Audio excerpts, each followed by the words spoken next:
تابوت سکینہ۔ بسم اللہ الرحمن الرحیم۔ السلام علیکم۔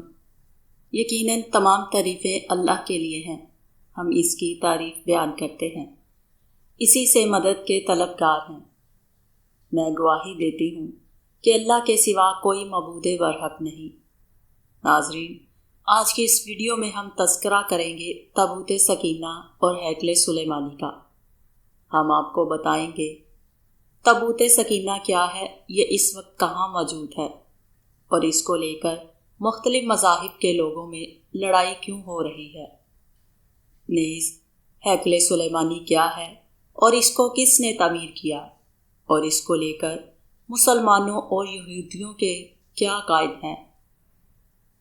یہ ویڈیو بہت ہی معلوماتی ہونے والی ہے، لہٰذا آپ نے ویڈیو کو سکپ نہیں کرنا اور آخر تک ہمارے ساتھ رہنا ہے۔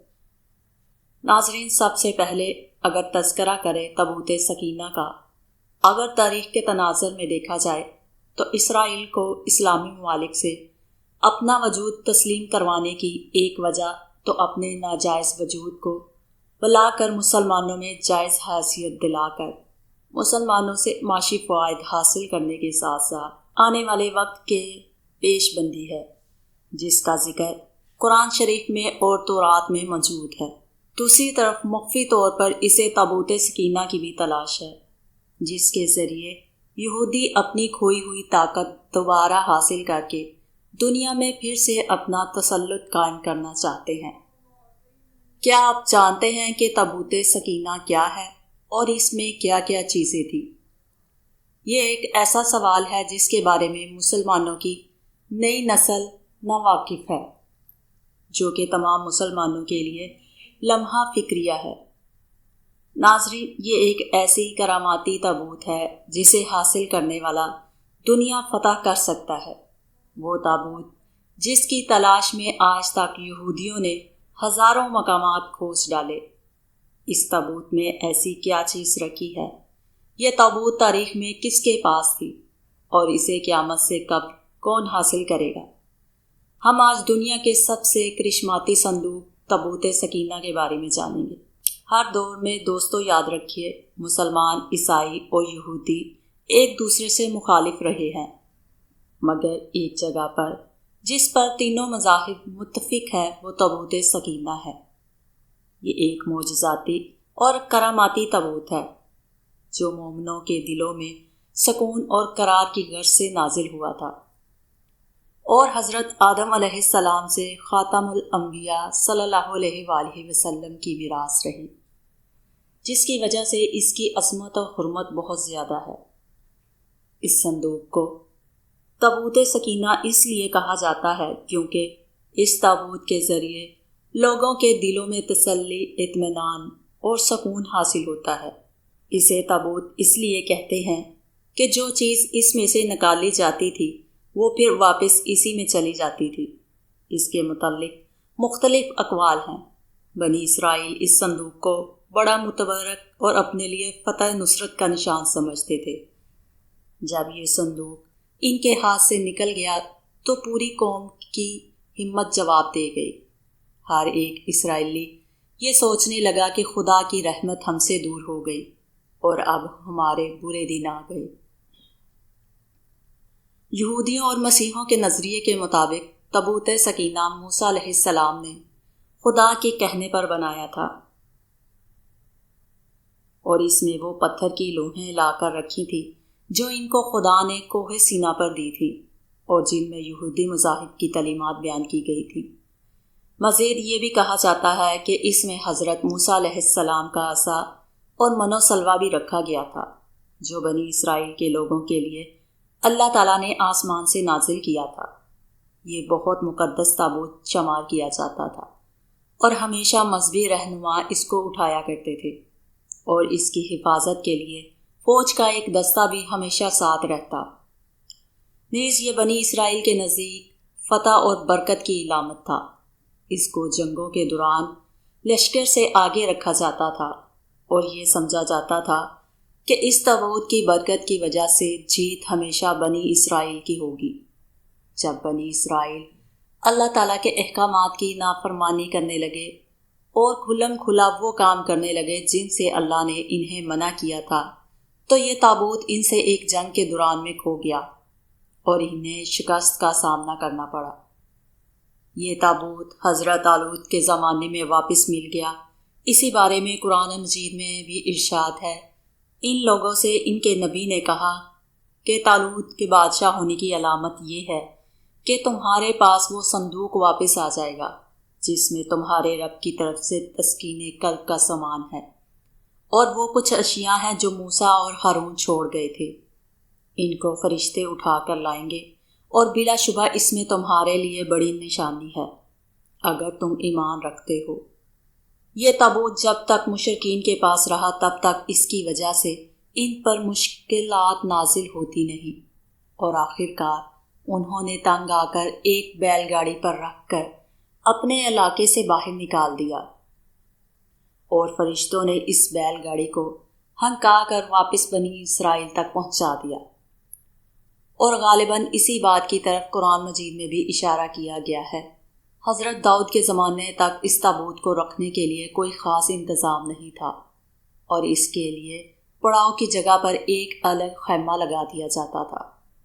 حضرت داؤد نے خدا کے حکم سے خدا کا گھر بنانا شروع کیا، جو عین اس مقام پر جہاں آج مسجد اقصی موجود ہے، لیکن یہ عالی شان گھر آپ کے بیٹے حضرت سلیمان کے عہد میں مکمل ہوا، اور اس کو ہیکل سلیمانی کے نام سے جانا جاتا ہے۔ اس گھر کی تعمیر کے بعد تابوت سکینہ کو یہاں سے پورے احترام کے ساتھ رکھ دیا گیا، اور اس طرح گیا مقام یہودیوں کا مقدس ترین مقام بن گیا۔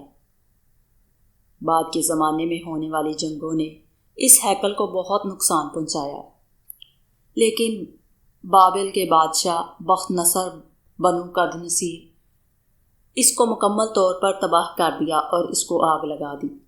وہ یہاں سے مال غنیمت کے ساتھ ساتھ تابوت سکینہ بھی لے گیا تھا۔ اس تباہی کے نتیجے میں آج اصلی ہیکل کی کوئی چیز باقی نہیں ہے۔ ان تمام تباہیوں کے نتیجے میں تابوت سکینہ کہیں غائب ہو گیا اور اس کا کوئی نشان نہیں ملا۔ اس صندوق میں کیا ہے؟ بائبل کے مطابق اس میں حضرت یوسف کا جسد مبارک اور بائبل ہی کی بعض روایات کی مطابق روح سے ہڈیاں اور کپڑے تھے، اور اسے حضرت موسیٰ علیہ السلام مصر سے اپنے ساتھ لائے تھے۔ ناظرین، قصص الانبیاء میں ہے کہ اس متبرک صندوق میں تورات کا اصل نسخہ حضرت موسیٰ اور ہارون کے عصا، پیر، ہن اور من کا مرتبان محفوظ تھے۔ فلسطینیوں نے اسے اسرائیل سے چھین کر اپنے مندر بیت و جون میں رکھ دیا تھا۔ قرآن مجید میں اس کے بارے میں ہے کہ جب اسرائیلیوں کے ہاتھوں سے یہ صندوق نکل گیا تو فرشتے اس کی حفاظت پر مامور تھے۔ اس میں آل موسیٰ اور آل ہارون کے چھوڑے ہوئے تبرکات تھے، جن میں پتھر کی وہ تختیاں جو طور سینا پر اللہ تعالیٰ نے حضرت موسیٰ علیہ السلام کو دی تھی۔ اس کے علاوہ تورات کا وہ اصل نسخہ ہے جسے حضرت موسیٰ علیہ السلام نے لکھوا کر بنی لاوا کی حفاظت میں دے دیا تھا، ایک بوتل جس میں من بھر کر محفوظ کر دیا تھا تاکہ آنے والی نسلیں اللہ تعالیٰ کے اس احسان کو یاد کریں جو صحرا میں ان کے باپ داداؤں پر کیا گیا تھا، اور غالباً موسیٰ علیہ السلام کا عصا اسی صندوق کے اندر تھا۔ آج بھی بہت سارے ماہر آثار قدیمہ اور خصوصاً یہودی مذہب سے تعلق رکھنے والے ماہر اس کی تلاش میں سر کرتا ہے تاکہ اس کو ڈھونڈ کر وہ اپنی اسی روحانیات کو واپس پا سکے جو کبھی ان کو عطا کی گئی تھی۔ تابوت سکینہ کی موجودہ جگہ کے بارے میں مختلف لوگ قیاس آرائیاں کرتے رہتے ہیں۔ کچھ کے نزدیک اس کو افریقہ لے جایا گیا، اور ایک مشہور ماہر آثار قدیمہ ران وائٹ کا کہنا ہے کہ یہ مشرق وسطیٰ میں موجود ہے، اور کچھ لوگوں کے مطابق اس کو ڈھونڈنے کی کوشش انگلینڈ کے علاقے میں کرنی چاہیے۔ بہرحال کوشش جاری ہے، لیکن تاحال ناکامی کا سامنا ہے۔ سورۃ صبح کی تفسیر میں علماء کرام فرماتے ہیں، بیت المقدس کی تعمیر جو حضرت داؤد علیہ السلام نے شروع کی، پھر حضرت سلیمان علیہ السلام نے اس کی تکمیل فرمائی، اس میں کچھ کام تعمیر کا باقی تھا، اور یہ تعمیر کا کام جنات کے سپرد تھا، جبکہ طبیعت میں سرکشی غالب تھی۔ حضرت سلیمان علیہ السلام کے خوف سے تعمیر کرتے ان کی وفات کا جنات کو علم ہو جائے تو فوراً کام چھوڑ بیٹھیں اور تعمیر رہ جائے گی۔ اس کا انتظام حضرت سلیمان علیہ السلام نے بازاً ربانی یہ کیا کہ جب موت کا فرشتہ آیا تو موت کی تیاری کے لیے اپنے محراب میں داخل ہو گئے، جو شفاف شیشے سے بنی ہوئی تھی۔ باہر سے اندر کی جانب سب چیزیں نظر آتی تھی اور اپنے معمول کے مطابق عبادت کے لیے ایک سہارا لے کر کھڑے ہو گئے کہ روح پرواز کرنے کے بعد بھی جسم اسی عصا کے سہارے اپنی جگہ پر جمع رہے۔ سلیمان علیہ السلام کی روح وقت مقررہ پر قبض کر لی گئی، مگر وہ اپنے عصا کے سہارے اپنی جگہ جمے ہوئے باہر ایسے نظر آتے تھے کہ عبادت میں مشغول ہیں۔ جنات کی یہ مجال نہ تھی کہ پاس آ کر دیکھ سکیں کہ حضرت سلیمان علیہ السلام کو زندہ سمجھ کر کام میں مشغول رہیں۔ یہاں تک کہ سال بھر گزر گیا اور تعمیر بیت اللہ کا بقیہ کام پورا ہو گیا تو اللہ تعالیٰ نے گھن کے کیڑے کو، جس کو فارسی میں دیوک اور اردو میں دھیمک کہا جاتا ہے، اور قرآن کریم نے اس کو دابت العرض کے نام سے موسوم کیا ہے، عصائے سلیمانی پر مسلط کر دیا۔ دھیمک نے عصا کی لکڑی کو اندر سے کھا کر کمزور کر دیا۔ عصا کا سہارا ختم ہوا تو حضرت سلیمان علیہ السلام گر گئے۔ اس وقت ان کی موت کی خبر جنات کو ہوئی۔ تابوت سکینہ کے بارے میں سورۃ البقرہ آیت نمبر 248 میں اللہ سبحانہ تعالیٰ کا ارشاد گرامی ہے، اور ان کے نبی نے کہا، اس تالوت کی بادشاہی کی نشانی یہ ہے، تمہارے پاس صندوق یعنی تابوت آئے گا، اس میں تمہارے رب کی طرف سے ایک تسلی ہے، اور آل موسیٰ اور آل ہارون نے جو کچھ چھوڑا تھا اس میں سے باقی چیزیں ماندہ ہیں، اسے فرشتے اٹھائے ہوئے ہوں گے، بے شک اس میں تمہارے لیے یقیناً ایک نشانی ہے۔